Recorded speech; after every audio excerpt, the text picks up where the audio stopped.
estamos haciendo en estos últimos domingos es mirar elementos que hay que tener en cuenta para lo que la gente llama la época navideña. Entonces hemos mirado cómo el verdadero significado de la Navidad. Vimos también todo lo que tiene que ver con costumbres que la gente tiene, que hasta qué punto una costumbre realmente es bíblica o no es bíblica, a lo que la gente celebra, las tradiciones normales de las personas, que fue lo que vimos la vez pasada. Y hoy tenemos que hablar de algo muy valioso, muy valioso y muy importante. Y quisiera que pusiéramos la máxima atención a este texto que vamos a usar hoy, del libro de Lucas, capítulo número 1, versículos 26 en adelante. Lucas capítulo 1, Lucas 1, 26 en adelante. Vamos a orar para comenzar, pidiéndole al Señor pues que nos ayude. Vamos a orar. Señor Dios, te damos gracias porque tú eres bueno, Señor, porque para siempre es tu misericordia. Te agradecemos porque hasta aquí nos has traído y has sido bueno con nosotros. Rogamos, Padre, que tú obres en cada vida, en cada corazón, como solo tú y nadie más que tú lo puede hacer. A ti damos el honor y la gloria, la honra y la alabanza, Señor, en este día. Gracias por este grupo de hermanos que por misericordia hoy traes. Ayúdanos a que realmente haya gozo en nuestro corazón de poder escuchar tu palabra, de entender las verdades que tú nos muestras, pero más importante de vivirlas y contarlas a todos los que necesitan allá afuera. Por eso hoy ponemos delante tuyo esta tu palabra, pidiendo, Señor, que nuestros corazones quiten todo aquello que impida que la palabra llegue al corazón. Perdona pensamientos, palabras o acciones que estorben, Señor, ese proceso que tú quieres hacer con nosotros, y ayúdanos para que podamos hablarlo y escucharlo y vivirlo claramente. Ten misericordia de todos los que nos escuchan y de tu siervo quien habla en Cristo Jesús. Amén. Y amén. Permítame empezar con una historia. El 10 de diciembre de 1968, dos hombres, Borgman, Lowell y Anders, completaron el lanzamiento más audaz para su momento de la historia espacial. En ese tiempo todavía el hombre no había llegado a ninguna parte. Y por primera vez los seres humanos abandonaron la órbita terrestre para dirigirse a la Luna. Y durante días la tripulación, se llamaba el Apolo 8, navegó por el vacío del espacio. Hasta que el 24 de diciembre de 1968, el día de Navidad, la víspera de Navidad, fueron los primeros humanos en orbitar la Tierra. Y mientras millones en la Tierra observaban fascinados algo extraordinario, obvio nunca lo habían visto, algo extraordinario ocurrió. Al emerger de detrás de la Luna, en su cuarta órbita, nada menos y nada más que la Tierra. Esos hombres habían visto algo que ningún ser humano había visto jamás: la Tierra elevándose sobre el horizonte. Es más, tenemos una foto del asunto. Esa era la foto de ese momento. Por primera vez el hombre había podido ver desde afuera la Tierra. Nunca lo había podido hacer. Era algo que decían ellos, eso es algo increíble. Es algo que sus corazones quedaron absolutamente perplejos ante lo que, pues obviamente, lo que el Señor les estaba mostrando en ese momento. Y lo más increíble del asunto es: la Tierra se estaba elevando sobre el horizonte, un brillante disco azul y blanco suspendido en la negrura del espacio. Esa imagen es famosa, se llama La salida de la Tierra, la fotografía de las más importantes de la historia. En ese momento todo el mundo estaba transmitiendo por televisión el asunto. Estaban a 385.000 kilómetros de distancia. Y cuando les tocó hablar en vivo, porque podían hacerlo increíblemente ya en ese momento, en cambio de decir lo que lo habían logrado, empezaron a leer Génesis 1. En el principio creó Dios los cielos y la tierra, y leyeron los primeros 10 versículos de Génesis a toda la gente que estaba mirando en ese momento. Terminaron diciendo: cerramos con buenas noches, feliz Navidad y que Dios los bendiga a todos ustedes que están en la buena tierra que Dios hizo. Cuando le preguntaron a ese hombre por qué dijo eso, él dijo que quería decir algo que fuera apropiado para la Navidad. Estaban tan abrumados que no sabían qué hacer y lo único que se les ocurrió fue leer el Génesis y leer: en el principio creó Dios los cielos en la tierra. Y les pareció algo asombroso, infinitamente grande.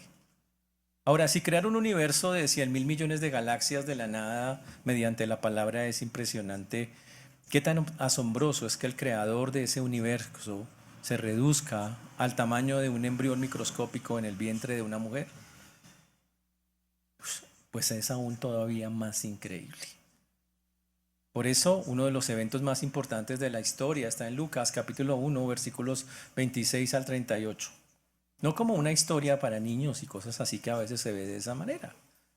No es así, sino es el momento histórico más trascendental de la historia del universo. Cuando Dios, el Dios eterno, infinito, inmutable, decidió entrar en la creación misma. Dios mismo participó en la creación. ¡Wow! Y lo hizo para solucionar el problema más grave del hombre, la rebelión que tenía contra su creador y la sentencia de muerte que por ella teníamos.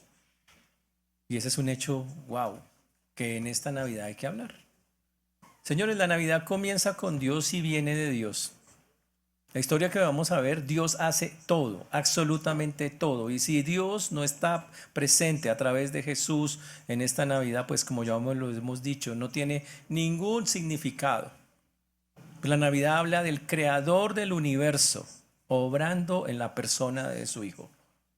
Y eso es lo que hace la que vamos a ver hoy mucho más grande que poder haber visto esta tierra desde millones de kilómetros, desde miles de kilómetros como lo vieron estos hombres.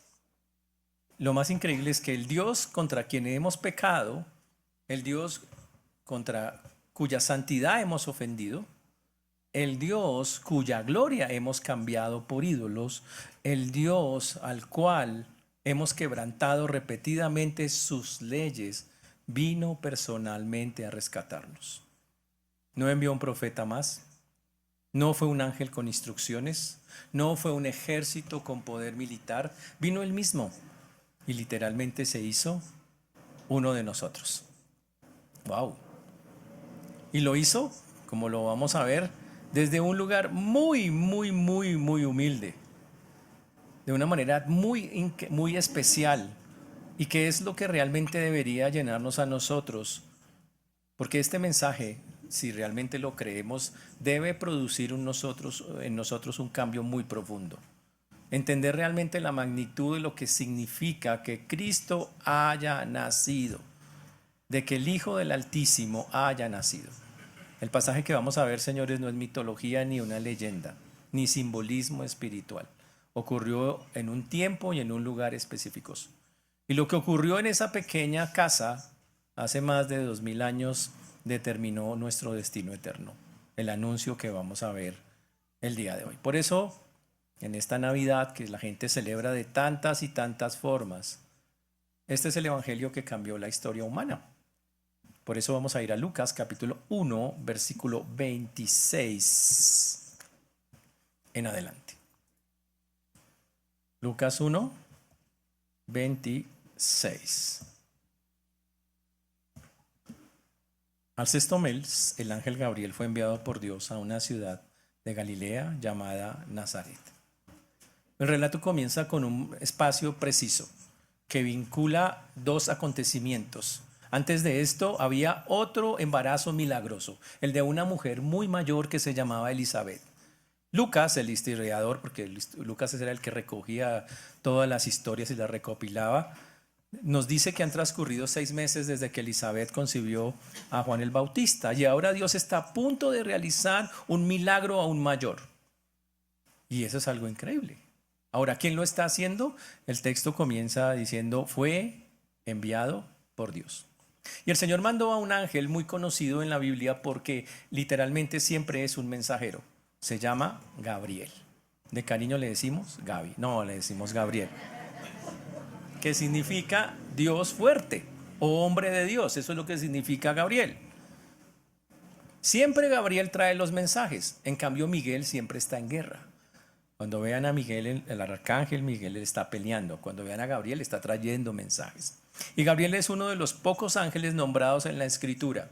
Pero siempre que aparece es algo trascendental lo que ocurre. Él había estado literalmente enviado por Dios con un propósito específico. El texto dice fue enviado por Dios. Uy, ese es el hecho más importante con respecto a la Navidad y lo que va a ocurrir, que se va a llamar la encarnación del Señor. Comienza con Dios y viene de Dios. El ángel fue enviado por Dios.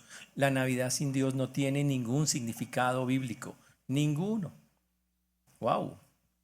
Ahora, este ángel ya había aparecido a otro hombre unos meses antes, diciéndole al papá de Juan el Bautista, llamado Zacarías, lo encontró en Jerusalén, lo encontró en el templo, en el lugar más sagrado del judaísmo. Allí le habló a él y le dijo que iba a tener un hijo, a pesar de que era un hombre ya mayor y su esposa también. Pero ahora Gabriel es enviado a Nazaret, una aldea tan insignificante que ni siquiera se menciona en el Antiguo Testamento. Llamar ciudad a Nazaret pues es una ilusión, la verdad es una vereda para nosotros. Hoy en día la llamaríamos una vereda. Es una pequeña aldea con solo unos cientos de habitantes, tan desconocida y tan diminuta que no fue mencionada en los libros ni siquiera de los mismos judíos. No quiere, y por eso la gente decía que no existía, pero los hallazgos geológicos de la geología dicen que sí. Se encontraba en Galilea, región de los judíos que miraban con desprecio porque allí vivían muchos gentiles y ellos no se llevaban bien con ellos. Y la ironía es increíble, el rey de reyes nacería en la más humilde de las circunstancias, en una aldea que provocaba el desprecio de los religiosos. Uy, es más, Natanael dijo, ¿de Nazaret puede salir algo bueno? Por ser un lugar despreciado a los ojos de muchos, de ahí va a venir el Salvador, para enseñarnos que los caminos de Dios no son nuestros caminos y que Él se deleita en usar lo que considera insignificante para realizar sus propósitos más gloriosos. Y cuando el ángel viene, dice que llega a versículo número 27, a una virgen desposada con un varón que se llamaba José, de la casa de David, y el nombre de la virgen era María. Y Lucas inmediatamente dice, esta mujer tenía una condición, no había estado con nadie, era una mujer virgen, que es el término que se utiliza para describir específicamente que no había estado con nadie. Y María estaba desposada, significa, hoy llamaríamos comprometida, que para nosotros ese compromiso, el compromiso judío es muy serio. Una vez comprometido solo hay una manera de romperlo, es divorciarse o que la otra persona se muera. Es la única manera, o sea, una persona comprometida bíblicamente ya, si rompe eso, se considera un divorcio. En la ley judía así funcionaba. Ella estaba ya desposada, significa estaban esperando el tiempo ya de la boda. Normalmente firmaban el contrato que se llamaba la ketúa y al año se iban a casar, hacían la ceremonia y se iban a vivir.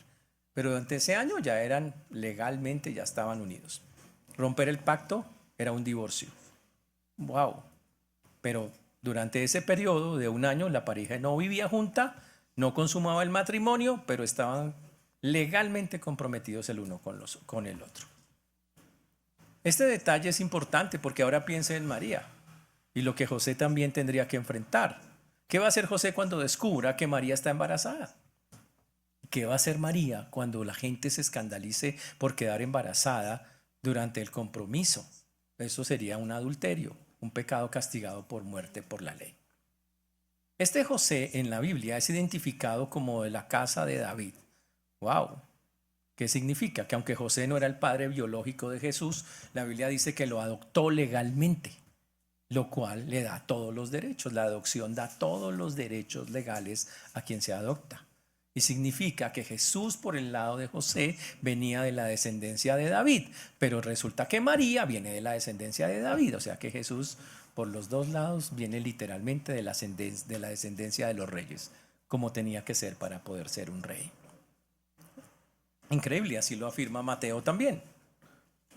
Y también lo que nos está diciendo es que María era un nombre muy común en esa época. ¿Sabe qué significaba María en esa? ¿Cómo se traduciría hoy María? Miriam. Miriam era la famosa María. Para que intentamos. ¿Qué significa exactamente? No sabemos. Pero parece que entre señora y princesa. Interesante. Es el mismo nombre de la hermana de Moisés, para que lo entendamos. Cuando el ángel visitó a Zacarías. Hay una gran diferencia con Zacarías y Elizabeth y la historia de José y María. El ángel cuando visitó a Elizabeth no dijo nada de la condición de Elizabeth, no añadió ninguna instrucción, no nos dio ninguna descripción de Elizabeth. En cambio con María se dice, sí, era una mujer desposada, significa comprometida y virgen. Claramente lo hace. María era una joven judía de unos 12, 13, exagerando 14 años. Usted dice, uy, no sea así. Pero así era. Tenía 13 o 14 años. Podían tener incluso 12. Y según las costumbres de la época, esta mujer que vivía en una aldea insignificante estaba comprometida con el carpintero, o sea, con José. No había nada en ese momento externamente extraordinario en ella. Su grandeza no radicaba en ninguna cualidad que la hiciera digna del favor de Dios, sino simplemente una disposición a ser sierva del Señor. Ella misma lo va a decir más adelante cuando diga, Dios ha mirado la bajeza de su sierva. Y dice que cuando el ángel llegó donde María, versículo número 28, le dijo, ahora, ¿en qué idioma hablan los ángeles? Le dijo a María, María, no. Los ángeles hablan en nuestro propio idioma. Para todos los que dicen, no, yo quiero hablar el lenguaje de los ángeles, pues ya está hablándolo. Los ángeles hablan también el lenguaje de nosotros, por si no se ha dado cuenta, ahí está, ¿ok? Dice, y entrando el ángel donde ella estaba, le dijo, salve, muy favorecida, el Señor es contigo, bendita tú entre las mujeres. Uy, tremendo. Dice que el ángel entró, debe ser muy tenaz que un ángel se le meta hacia la casa, ¿ok? Pero lo estaba haciendo. ¿Qué estaba haciendo María? Pues estaba en las labores de su casa. Se hallaba en su casa, al parecer sola, se le aparece, haciendo sus tareas hogareñas. Y le dice, salva o alégrate, que es lo que la otra palabra que traduce. Significa alégrate. Uy. Y empieza el ángel a darle a decirle algunas cosas a María que ella empieza como a meditar en ellas. Y le empieza a decir, muy favorecida, muy agradecida. Uy, qué interesante. Lo que le está diciendo literalmente no es que María se había ganado la gracia de Dios, sino que Dios había querido regalarle a María su gracia. Le dijo, ¿sabes qué? Alégrate, Dios ha decidido darte su gracia y colocarla sobre ti. Uy, María no la había ganado, ese es el punto. Ahora, ¿cuál es el problema? Que muchos interpretan esta frase que María estaba llena de gracia.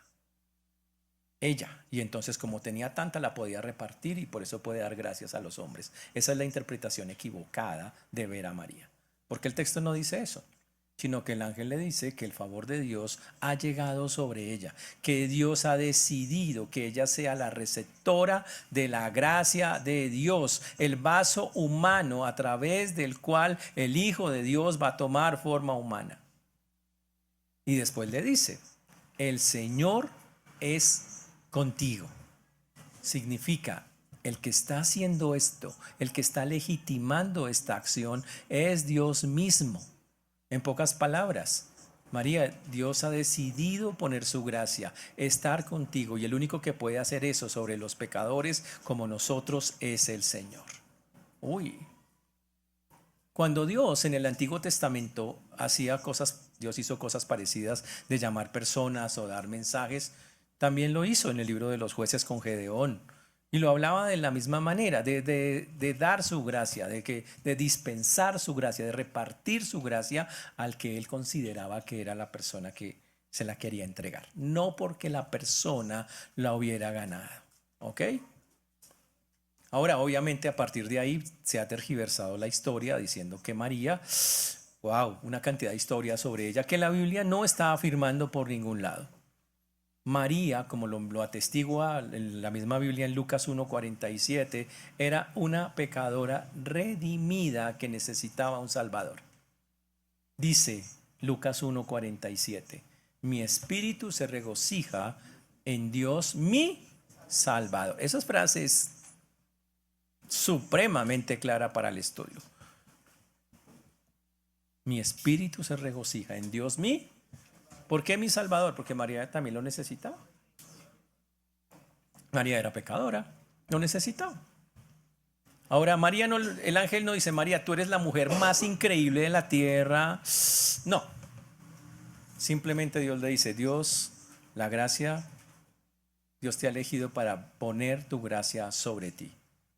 Y no porque haya encontrado algo especial que le hacía digna de su afecto y comunión, sino que ponía su gracia eligiéndolo de ser la mamá de Jesús. Y todo el honor pertenece a quien da la gracia, no a quien la recibe. Entonces, en el honor en esta escena, ¿a quién pertenece? A Dios. Pero obvio, María se asustó. Automáticamente, pues claro, pues imagínese que a uno le llega a la casa y usted está haciendo oficio y alguien le aparece ahí con una apariencia de ángel. Mas ella, cuando le vio, se turbó por sus palabras y pensaba qué salutación sería esa. María era una mujer muy humilde y lo que estamos viendo acá dice que María se angustió un poco, empezó como a temblar. Uy, y obviamente por la aparición del ángel, sino por lo que le dijo el ángel.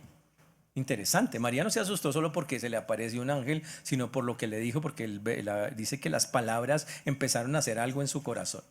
Eso de que lo llamen a usted muy favorecida, muy agraciada, que el Señor esté contigo.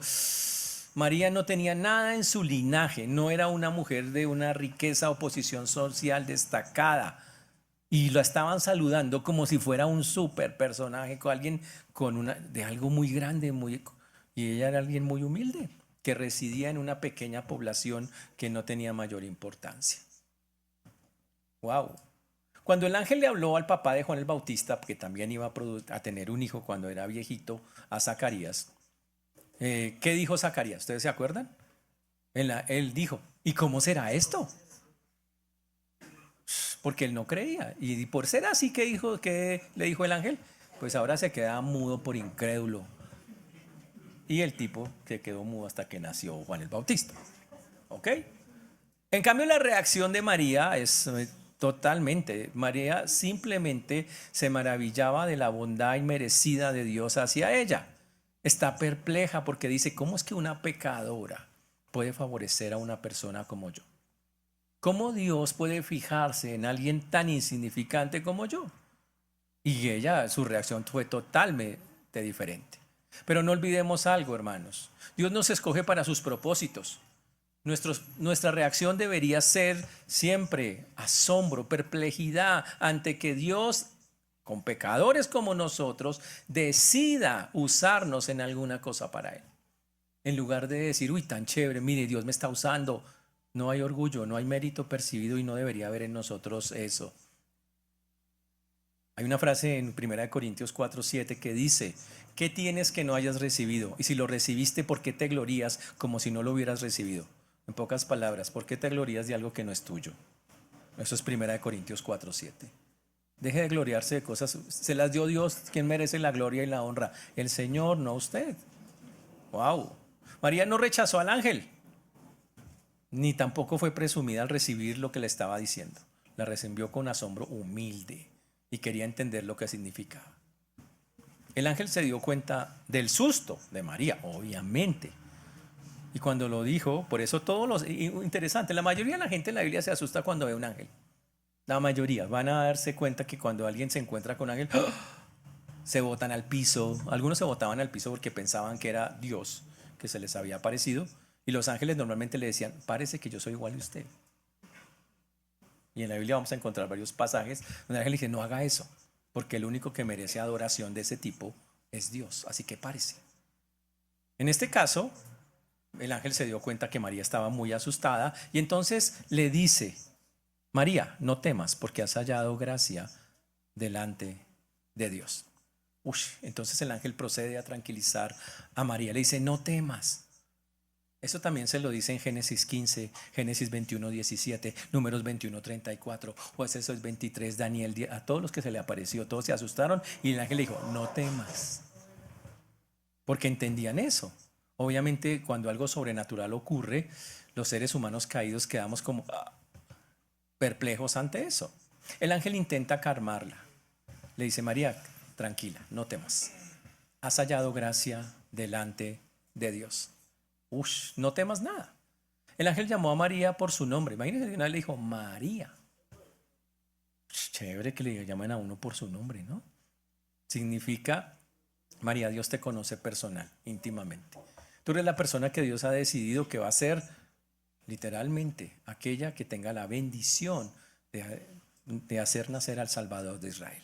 Y cuando dice, has hallado gracia delante de Dios, esa gracia es el amor de Dios descendiendo sobre la vida de María para producir en ella una cantidad de efectos. Una gracia que no se alcanza por mérito humano, ni es propia del hombre, es un regalo divino. Y María era el objeto de su gracia. Y dice, Dios te ha otorgado su favor. Qué increíble es. Dios les ha otorgado su favor, hermanos, o nos lo ha otorgado a nosotros. Wow. La palabra hallar gracia es muy chévere, tiene raíces muy profundas. Noé halló gracia ante los ojos de Jehová en Génesis 6:8. Moisés le rogó a Dios y le dijo, Señor, si ha hallado gracia ante tus ojos, en Éxodo 33:13. ¿Y sabe qué significaba? No que la persona exigiera, oiga, Señor, yo merezco que me mire con buenos ojos. No. En todos los casos era entender que uno tenía una condición pecaminosa y le pedía a Dios misericordiosamente que le extendiera su mano aunque no se lo mereciera. Eso es lo que significaba. En todos los casos. Y Dios, así como a Noé, María halló gracia a los ojos de Jehová y Dios soberanamente había decidido usarla para llevar a cabo sus propósitos, no por merecimiento de ella. Y esa gracia involucró, María, tú eres la elegida para tener al Mesías. Algo que todas las mujeres en Israel anhelaban, ser la mamá del Mesías. Ellas no sabían cómo, ni cómo iba a ocurrir. Muy bonito, muy bonita esa verdad. Y esa verdad nos enseña que los propósitos de Dios se cumplen según su perfecta sabiduría y tiempo. María no había hecho nada para merecer este honor, solamente era parte del plan soberano de Dios que se estaba desarrollando. Por eso Pablo dice más adelante, pero cuando vino el cumplimiento del tiempo, Dios envió a su hijo, nacido de mujer. Y el ángel le dice lo que va a pasar. Versículo 31.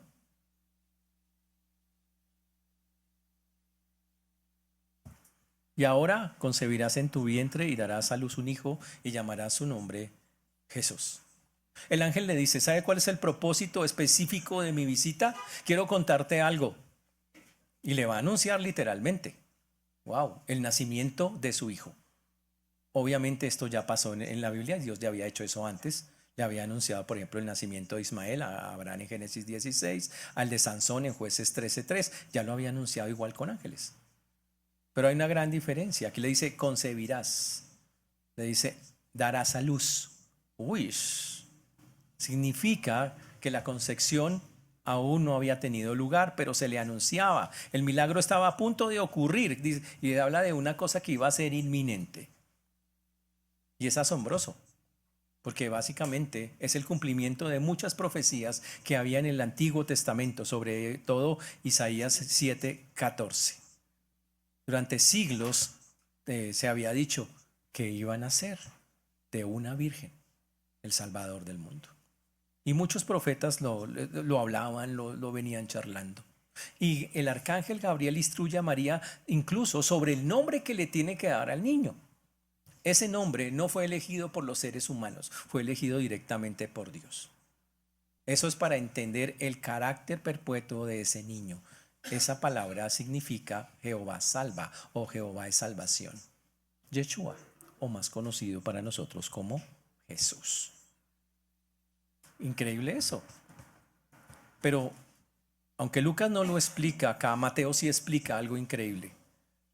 Mateo le añade una cosa más que para nosotros es vital en el texto. Mateo capítulo 1, versículo 21. Dice, llamará su nombre Jesús, porque él salvará a su pueblo de sus pecados. Wow, increíble. El nombre Jesús, Salvador. El Rey del universo le dio el nombre al Salvador.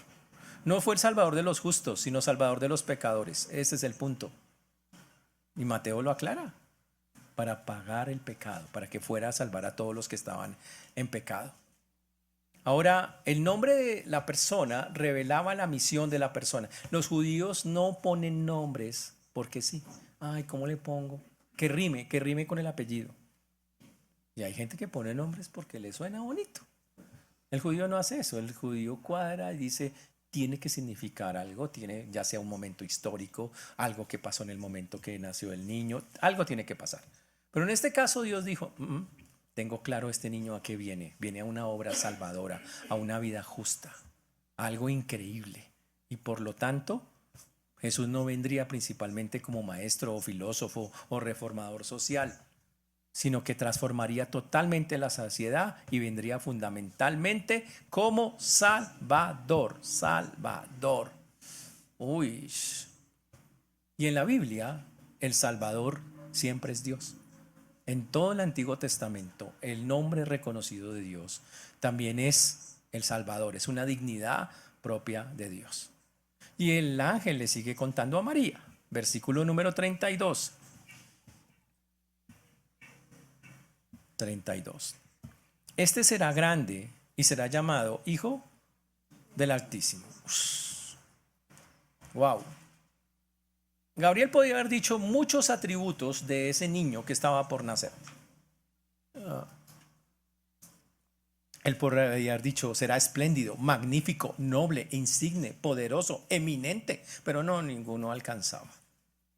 No hay un lenguaje humano que haga justicia a la persona del Señor Jesucristo. Puso grande para que cupieran todos los que usted se pueda imaginar, para que entendiéramos que ese que estaba por nacer iba a ser el más grande de todo, de cualquier otra cosa que nosotros pudiéramos saber. Será grande delante del Señor. Uy, sin calificación, sin limitación. Será grande sin ningún, no hay nada más allá. Es una palabra que significa que no tiene límite, que no tiene límite. Cuando Juan el Bautista nació, dijeron que sería grande también, pero no ilimitado. En cambio acá, cuando hablamos del nacimiento de Jesús, sí, grandeza absoluta traduce esa palabra. Pero la otra cosa que dice es que será llamado Hijo del Altísimo. Wow, es una palabra que en hebreo significa el Elión, que es uno de los nombres más usados de Dios. Increíble. En pocas palabras, gobernante supremo. Será llamado el más alto de todos, el gobernante supremo. Ahora, cuando dice que Jesús es el Hijo del Altísimo, está diciendo literalmente, Él es Dios.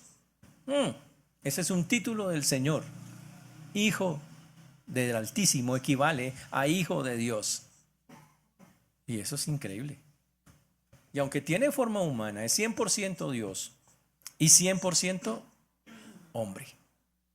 Es Él, ese es su ser. Identificar a Jesús como Hijo del Altísimo es afirmar que Él tiene la misma esencia de Dios. Como dice Hebreos, Jesús es el resplandor de su gloria y la imagen misma de su sustancia, dice Hebreos capítulo 1, versículo número 3. ¡Wow! Entonces, tener este rey como nuestro rey es estar protegido con poder infinito, porque estamos ante el nacimiento de Dios mismo. ¿Quién nos puede destruir? Nada. Si es el Hijo del Altísimo, nadie.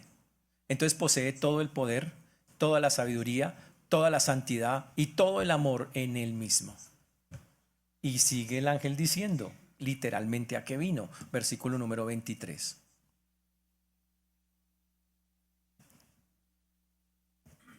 Y el Señor Dios le dará el trono de David su padre y reinará sobre la casa de Jacob para siempre, y su reino no tendrá fin. Y ahora Gabriel conecta la identidad del niño con las promesas del Antiguo Testamento, una promesa del pacto. ¿Por qué Jesús tiene que ser rey si ya vino? ¿Por qué Jesús tiene? O sea, uno se pregunta, pero si ya vino a la cruz, resucitó, está a la diestra del Padre, ¿para qué tiene que reinar si ya ganó? Y es cierto, ya ganó. Pero el Señor siempre cumple sus promesas. En 2 de Samuel capítulo 7, versículos 12 al 16, Dios le hizo una promesa a David. Una promesa que hasta este momento no se había cumplido. Y que tiene que cumplirse y se va a cumplir en su momento. Dice la promesa, resumidamente la voy a colocar ahí. en 2 Samuel 7:12 al 16. Y será afirmada tu casa y tu reino para siempre, delante de tu rostro, y tu trono será estable eternamente. ¡Wow! La promesa decía que su casa iba a ser perpetua, eso significa su descendencia, su posteridad. Que la existencia de un trono que nunca dejaría de ser, será perpetuo, siempre va a estar. Perpetuo significa que un día, mientras haya tierra, va a haber esa realidad. Y la realidad de un reino, esto es una esfera en la que iba a haber un reino, un gobierno, porque para que haya un rey y un trono es que tiene que haber un gobierno para que el cual rija. Pero que ese gobierno, esa perpetuidad, ese reino será para siempre. Todo Israel anhelaba que el reino de Dios llegara. Y aunque humanamente parecía imposible por todo lo que estaban viviendo, porque estaban bajo el imperio de los romanos, Jesús dice, va a pasar. El ángel dice, este niño va a cumplir todas esas promesas de que finalmente todo eso va a ser cierto. Jesús, como es el heredero legal de José, el descendiente físico de David a través de María, cumple con los requisitos para ser el rey. ¿Y eso qué era el requisito? Tenía que ser del linaje de David. Jesús tiene linaje por ser adoptado por José, tiene linaje por María directo, por los dos lados. Eso es lo que se necesitaba. Reinará sobre la casa de Jacob para siempre, y significa un reino con alcance eterno. Uy, y eso nunca hasta ese instante se había cumplido. Dios dijo a David que cuando tus días sean cumplidos y duermas con tus padres, yo levantaré después de ti a uno de tu linaje, del cual procederá de tus entrañas y afirmaré su reino. Y estaba hablando que en el futuro iba a venir uno, se lo prometió a David. Y todo Israel esperaba, y Jesús dice, yo soy el ángel le dice a María, este niño que va a nacer va a ser el rey. Ahora, cuando Jesús vino, ¿fue rey? No. Por eso tiene que regresar a cumplir la promesa del reinado. Por eso aparece en la Biblia una cosa que se llama el reino milenial, que es cuando Jesús reina por 1000 años en la tierra. Ahora, algunos dicen, no, pero ¿cómo lo va a cumplir si aún no es rey? Tiene que venir en el futuro. Ahora, su reino no tendrá fin. Uy, el reino prometido no está limitado al actual reino de Cristo. Que algunos dicen, pero ya estamos en el reino. En el reino espiritual sí, claro, pero en su primera venida Jesús no reinó literalmente en la tierra. Por eso estamos esperando un gobierno donde Él lo haga. Ese es el asunto. Las profecías bíblicas presentan el reino mesiánico en varias fases. Primero hay un reino espiritual, presente donde Cristo reina en los corazones, ese ya está. Segundo, hay un reino milenial donde Cristo reina físicamente desde Jerusalén sobre la tierra, eso es en Apocalipsis 24:6, y habrá un reino eterno en los cielos en Apocalipsis 21, capítulo 21 y capítulo 22. Y eso es increíble. Imagínense todo lo que tiene que hacer Dios para cumplir una promesa a alguien como David. Isaías había dicho que lo dilatado de su imperio y la paz no tendrán límite sobre el trono de David y sobre su reino, disponiéndolo y confirmándolo en juicio y en justicia desde ahora y para siempre. Eso está en Isaías capítulo 9, versículo 7. Y lo increíble de la historia es que Dios irrumpió en el universo para ser un rey santo, divino y salvador para siempre. Ese niño que nacería por María sería el cumplimiento de todas las esperanzas mesiánicas. El Hijo del Altísimo, el heredero del trono de David, el Rey eterno cuyo reino no tendrá fin. En él convergen todas las promesas de Dios. Ese es el que las personas no entienden a muchas veces lo que están celebrando. Él es el que cumplirá el propósito redentor establecido desde antes de la fundación del mundo. Ahora imagínense que a usted llega un ángel y le da ese discurso tremendo de que bienaventurada, bendecida, que este niño que va a quedar embarazada cuando no ha estado con nadie. Y fuera de eso le dice que este niño tendrá unas promesas que cumplirán todas las promesas de Israel encima. Entonces María le dijo al ángel, versículo número 34. ¿Cómo será esto? Pues no conozco varón. Interesante. Entonces María entró en incredulidad. No. María no dice que no le cree, le dijo, no entiendo cómo va a pasar. porque yo no he estado con nadie. ¿Cómo será si yo no conozco a ningún hombre? Le pregunta a ella. Obviamente, ella entendía perfectamente que para poder tener un hijo tenía que estar con un hombre, físicamente. Y claramente ella dice, ¿cómo va a pasar eso si yo no he estado con nadie? Ella entendía perfecto y normalmente cómo funciona. Eso implica que en el Antiguo Testamento, eso nos enseña que el judaísmo enseñaba claramente a sus mujeres sobre todo las partes sexuales. Y lo tenían bastante claro, muy claro desde edades bastante pequeñas. María solo conocía una manera de tener un hijo y era por medio de relaciones sexuales con un hombre. No había otra manera. Y por eso pregunta con toda sinceridad, ¿cómo será esto? Pues no conozco varón. Wow. Ahora, cuando la gente quiere torcer algo, ¿sabe qué hace? Dice, eso quiere decir que María fue siempre virgen. Y de ahí sale la Inmaculada Concepción de María, que ya va más allá, y usted pone a poner, y la gente pone unas velitas para poner el 8 de diciembre para hacer eso. Dice que para celebrar eso, que no tiene ninguna base bíblica. Aquí solamente ella está diciendo cómo va a pasar eso si todavía no ha pasado. Literalmente. No está cuestionando la veracidad del mensaje. Solo pregunta, ¿cuál va a ser el proceso? Literalmente. Y el ángel le explica el proceso y le dice, versículo número 35.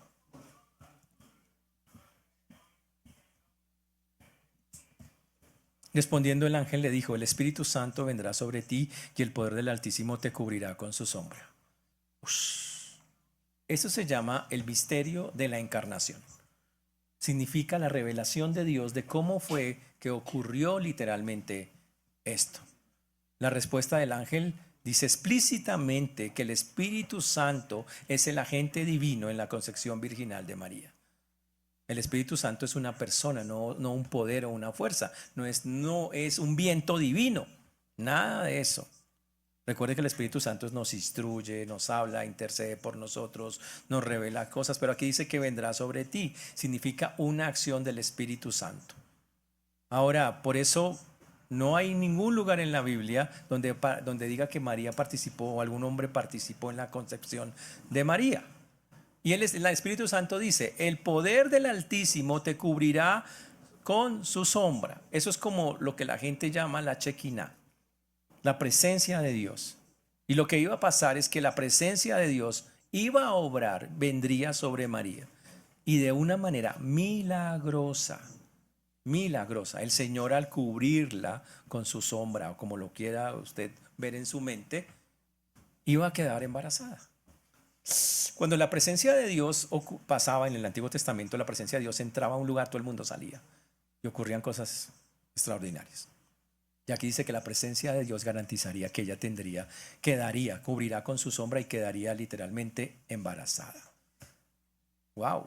Entonces, claro, como la gente le gusta torcer cosas, dice, entonces el Espíritu Santo es el papá.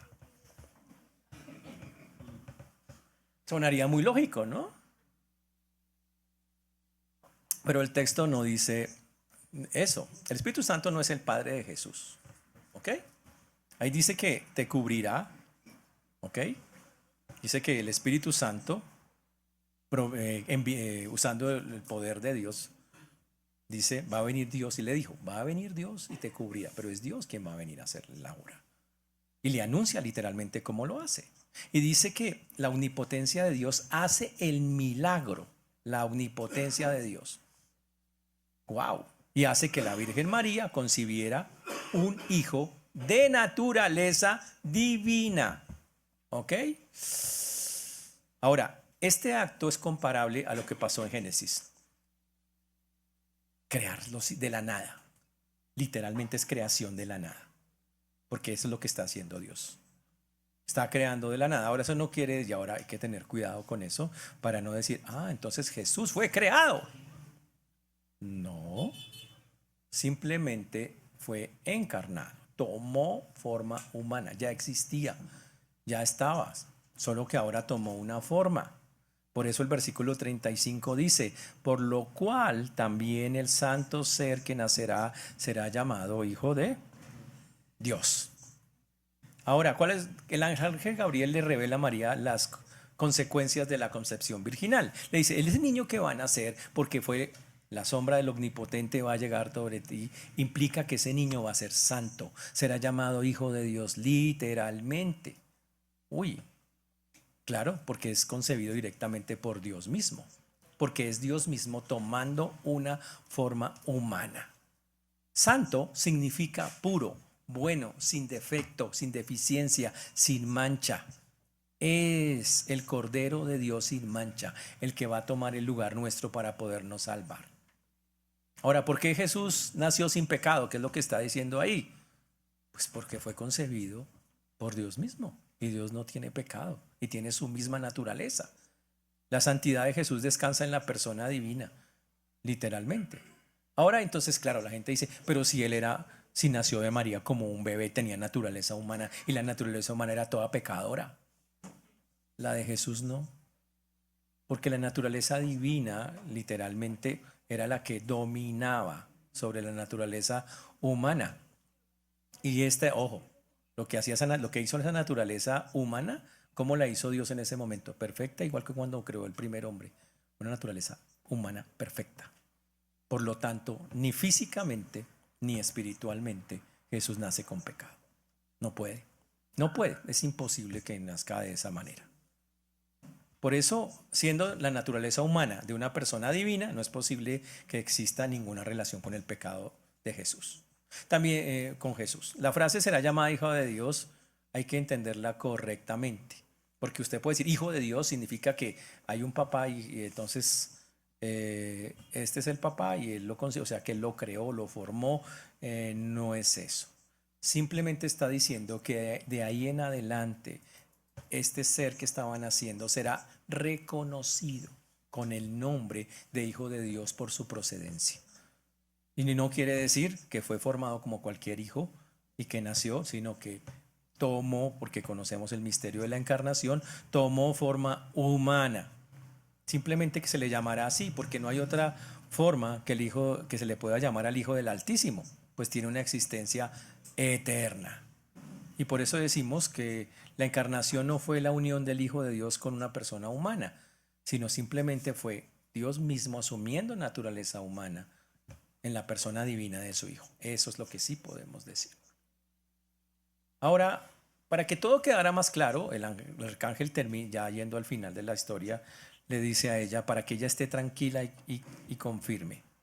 Y aquí tu parienta Elizabeth, ella también ha concebido hijo en su vejez, y este es el 6º mes para ella, la que llamaban estéril. Ahora, el ángel está entendiendo que toda esa historia podía ser muy corrida para María, que podía ser algo muy difícil de creer, y obviamente para cualquier persona podría ser algo muy complicado. Entonces el ángel le provee una prueba fehaciente de que Dios está interviniendo en todos los acontecimientos. Le dice usted, y obviamente dice, tú tienes una parienta, Elizabeth. Algunos piensan que era prima, bueno, algo así, o la hermana de alguien muy cercano, porque el parentesco exacto no lo sabemos. Pero le dice, ella también ha concebido hijo en su vejez. Ya tiene 6 meses de embarazo y ella es una señora mayor y le decían que era estéril. Eso es para que veas que Dios puede hacer cosas. Por si alguien duda, por si alguien en su cabeza dice, ¿pero será? Ahora, ojo, María no pidió ninguna señal. Ninguna. No fue que María le dijo, pero o sea, ¿y cómo hago yo para creerle? No, no dijo eso. En cambio, Zacarías, sí. Cuando el ángel vino, dijo, oiga, ¿sí, en serio? No, pero incredulidad. María no la tenía. Su parienta estaba embarazada a pesar de la edad avanzada. Era reconocida como una mujer estéril. Pero aquí dice el texto literalmente que el embarazo de Elizabeth, su familiar, era milagroso. Algo increíble. Una mujer teniendo un hijo a esa edad. Wow, los dos eran ancianos, ya no podían concebir. Pero aquel impedimento, solo para que María lo tuviera claro, había sido superado por la omnipotencia de Dios, que eliminó la esterilidad y superó el impedimento de la edad avanzada para tener un hijo.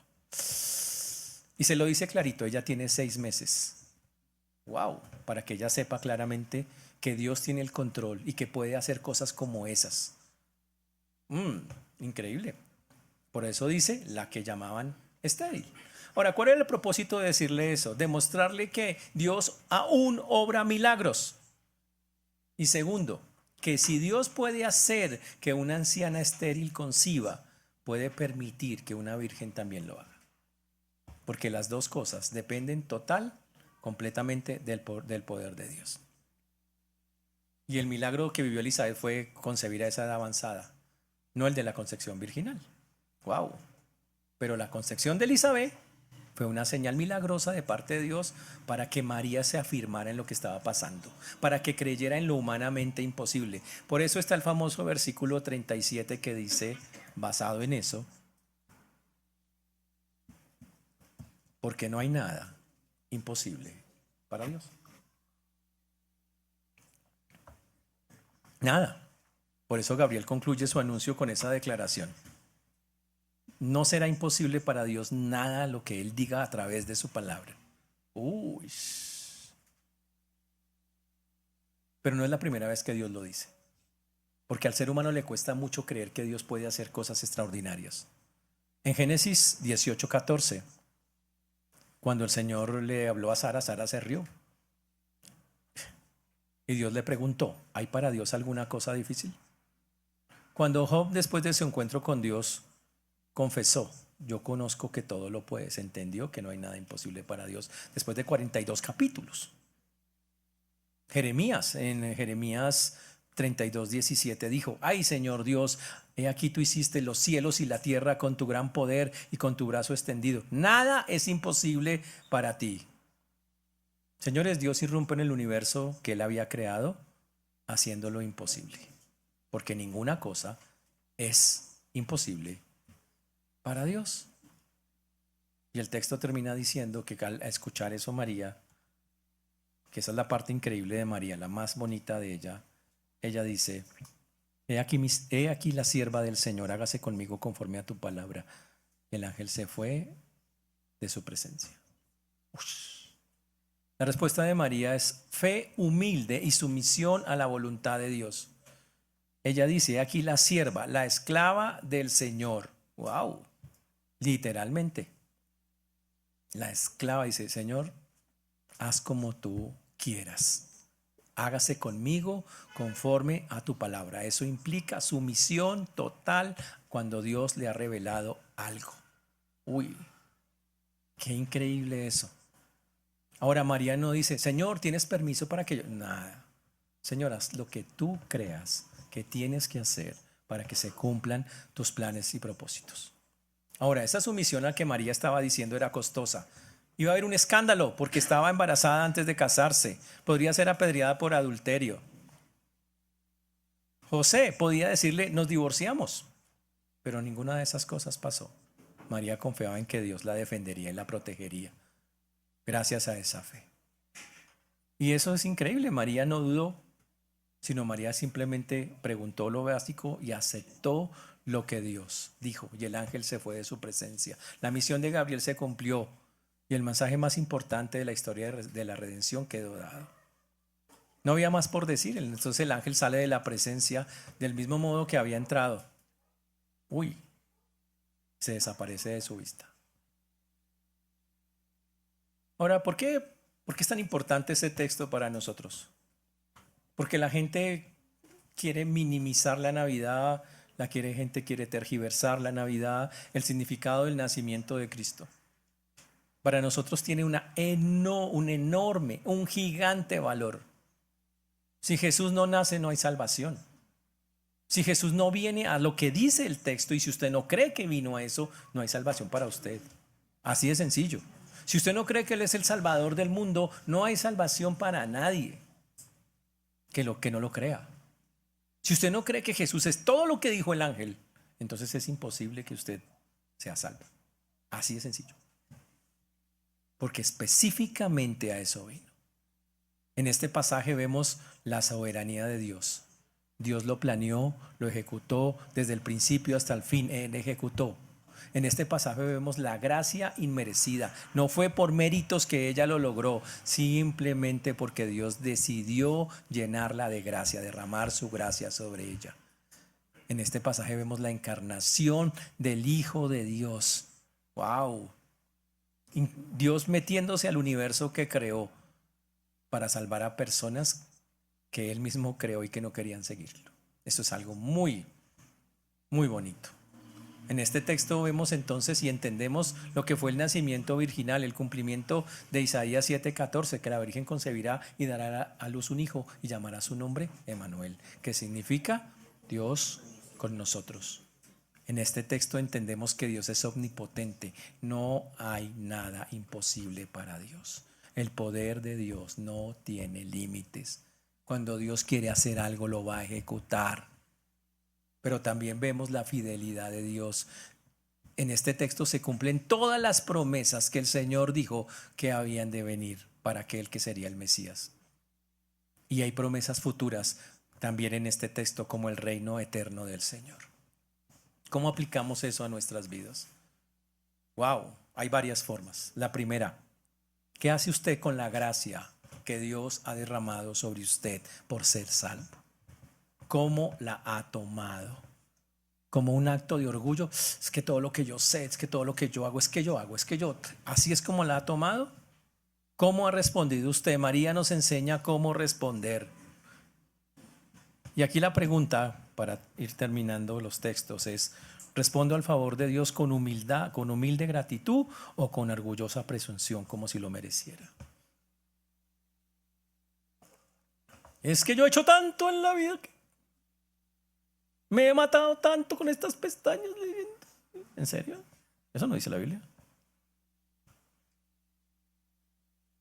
La Biblia dice no que seamos competentes por nosotros mismos, sino que nuestra competencia proviene de Dios. Esta semana dediquémonos a enumerar bendiciones específicas de Dios. Y dígalo después de cada bendición, diga algo que deberíamos decir todos: Señor, no lo merecía, gracias Señor. Esa es tu gracia inmerecida en mi vida. Porque así es la verdad, no la merezco. No caiga en la trampa de pensar que lo que le sale bien es porque es su capacidad humana. Es la pura misericordia de Dios. La segunda aplicación es la sumisión gozosa a la voluntad de Dios. María se sometió a pesar de que era muy difícil. Ella aceptó lo que Dios quería hacer con ella. Y a veces habrá cosas que son muy duras de aceptar para nosotros, pero Dios tiene un plan. Y la pregunta es si verdaderamente estoy sometido a la voluntad de Dios o solo estoy sometido en las áreas que me convienen.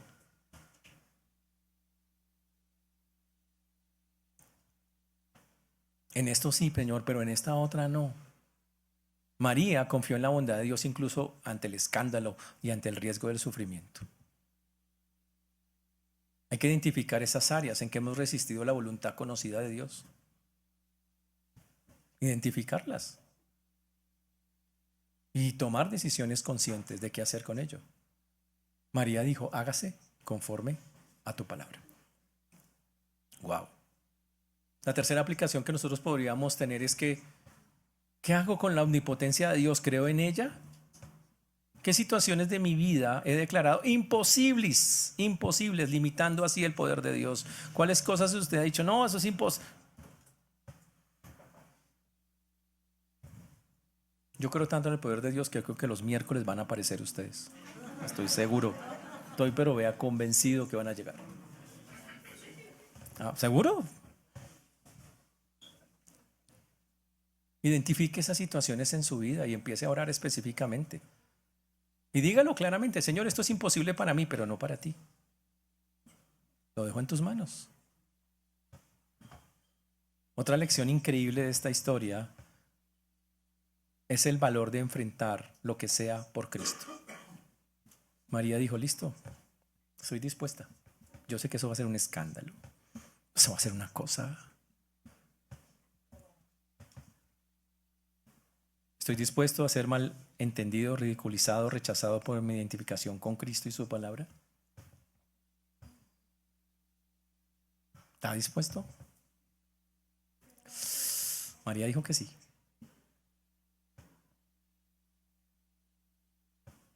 La quinta aplicación que podemos tener tiene que ver con que María nos enseña a quién hay que adorar.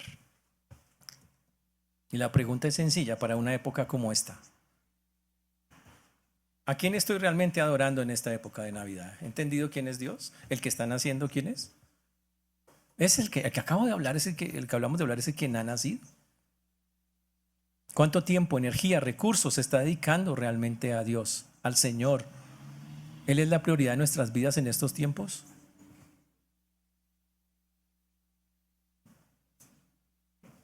Pero otra cosa es que hay urgencia de hacer algo. Y este texto revela que hay una urgencia de proclamar el Evangelio. Y la pregunta es, ¿está aprovechando la Navidad para proclamar el Evangelio? Que la gente tiene el espíritu navideño. ¿Está aprovechando las oportunidades para compartir o me conformo con un mensaje aguado y culturalmente aceptable? Comprometámonos a hablar del Evangelio en esta época, a poner nuestra confianza realmente en el Señor, a confiar realmente en el plan perfecto de Dios que lo trazó desde antes de la fundación del mundo, a estar vigilantes para que eso ocurra. Por eso la Navidad es algo que Dios, si lo quiere ver así, a la manera en que Dios entró al universo y se relacionó con él, para mostrarnos realmente quién es. Pero nos llama a tener una adoración genuina en este tiempo. Y tenemos que estar adorando al Cristo de las Escrituras y no al Jesús domesticado a nuestra imagen que se acomoda a todo lo que nosotros queremos para regalarnos y darnos cosas entre nosotros o para disfrutar a nuestra manera. Eso es una gran cosa muy diferente. Señores, termino diciendo que este es un llamado a la humildad radical, con una obediencia costosa, con una fe inquebrantable en Dios y con una confianza de que realmente tenemos que hablar allá afuera a tanta gente que en verdad lo necesita. Por eso solo me resta terminar, llegar diciendo y preguntarnos quién es Jesús para ti y para mí. ¿Es la persona popular de la época? ¿Es el sentimentalismo navideño? ¿O es el Jesús de las Escrituras, el Hijo del Altísimo, nacido de una virgen, santo desde su concepción, Salvador que vino a rescatar a los pecadores de la ira de Dios y el Rey eterno cuyo reino un día no tendrá fin? Ese es el que tenemos que hablar y proclamar en estos tiempos. Porque como lo dice la Biblia, para terminar hoy, solo váyanse con este versículo en que Jesús cumplió todo lo que hemos dicho hoy. Y el Verbo fue hecho carne y habitó en nosotros. Y vimos su gloria, gloria como del unigénito del Padre, lleno de gracia y de verdad. Esa es la encarnación de Jesús. Pongámonos de pie y vamos a orar. Padre precioso, maravilloso, te damos gracias, Señor. Gracias por venir a salvarnos. Gracias por venir, Señor, a un mundo perdido como este. Gracias por nacer para cambiarnos, transformarnos. Gracias, Padre. Gracias por ser el Salvador, el Redentor, el Santo. Gracias, Señor. Ayúdanos a tener un corazón, Señor, como el de María, humilde, que se quiso someter, Señor, a tu voluntad en todas las cosas, que creyó en el poder, en la omnipotencia de aquel que le enviaba el mensaje. Ayúdanos a vivir y a creer tu palabra y a proclamar en esta época, Señor, en que la gente tiene tantas cosas en la cabeza, realmente quién eres y a qué viniste y quién eres para nosotros. Pedimos todo esto humildemente, Señor, en tu precioso nombre, en Cristo Jesús. Amén.